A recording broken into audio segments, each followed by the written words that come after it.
It was a heavy gold ring, designed to fit a very big finger. A large central diamond, surrounded by smaller diamonds, formed the shape of a football outline in jet green. Melissa agitated her head, and her curtain of hair parted to reveal eyes wide with wonder. You always heard about Super Bowl rings, but I have never seen one close up before, she said in her quiet voice. Peach nodded, impressed. Super Bowl III was one of the greatest games in NFL history.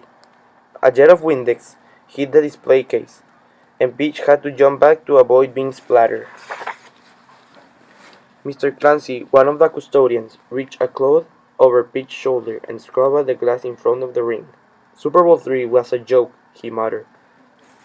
But wasn't that game where Broadway Joe Namath guaranteed victory and then made it happen? Peach asked. He got lucky, the custodian said sorely. I was right about your age for that so-called Super Bowl. Worst day of my life. And he walked off, a Windex cloud obscuring the blue and white headband he wore at all times. I guess Mr. Clancy isn't a Jets fan, Savannah observed. I guess not, Peach agreed. But he's not to appreciate a real Super Bowl ring. That's pretty cool. Griffin was disgusted. Does it make you to want to go out there and do more jumping jacks? This time in a blizzard, or maybe a flood. Then we could burn extra calories by treating water. Alright, Griffin, we get it, soothed Ben. You don't like Dr. Egan very much. Neither do I. You think I enjoy being barfed on by a ferret at 8 o'clock in the morning?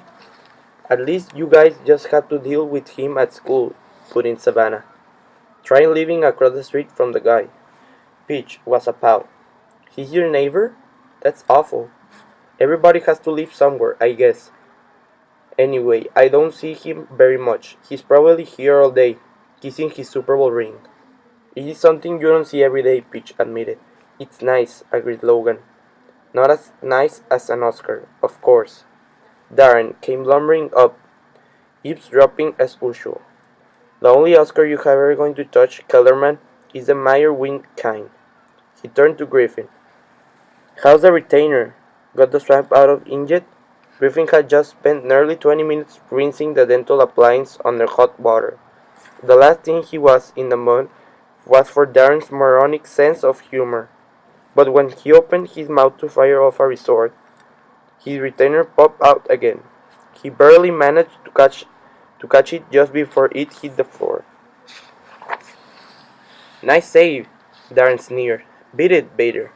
Dr. Egan told us to admire this ring and be inspired, said Darren. And that's what I'm doing. Wait a second, Griffin's eyes narrowed. You like him? Best principal on Long Island, Darren affirmed. Griffin scowled into a display case. More like Dr. Evil. We lucked out and we got him, Darren said smugly. I'm the only 7th grader who made a football team and I'm going to dominate. Peach muttered something under her breath that no one could make out, which was probably as well. For some reason, she'd been in a full mood all week.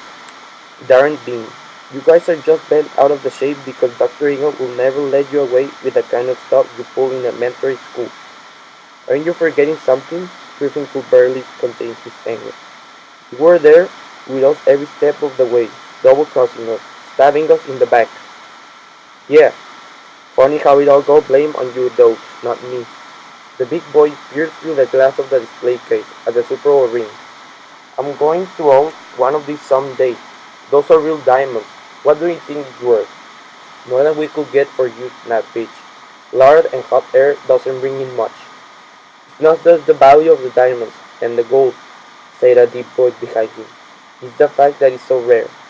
They toured to see Tony Bartolomeo, and tall, serious 8th grader. Every Super Bowl championship team has its own unique ring. Only the Jets and their coaching staff were given this. There are probably no more than 50 or 60 of them. He paused. And this one's mine. That got their complete attention. How do you figure that? Darren demanded. Art Blankenship was my grandmother's first cousin.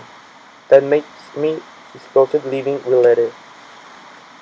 Except for his wife, Savannah pointed out, and she gave the ring to the school. Tony nodded his agreement, but when the school tossed in the dark corner somewhere, they were throwing it away. That's when it should have gone to me. Whoa, said Logan. What are you trying to do? I don't know, Tony said with equal parts dejection and determination. Something. That ring belongs to me. The bell rang, and the bustle in the hall grew louder. Tony melted into a crowd, and Darren took his leave with a cheerful, "Later, losers." Peach shook her head in amazement. "It is just me, or this place is even weirder than our last school." "I have a prescription ferret," Ben said with a sigh. "I'm not a good judge of weird."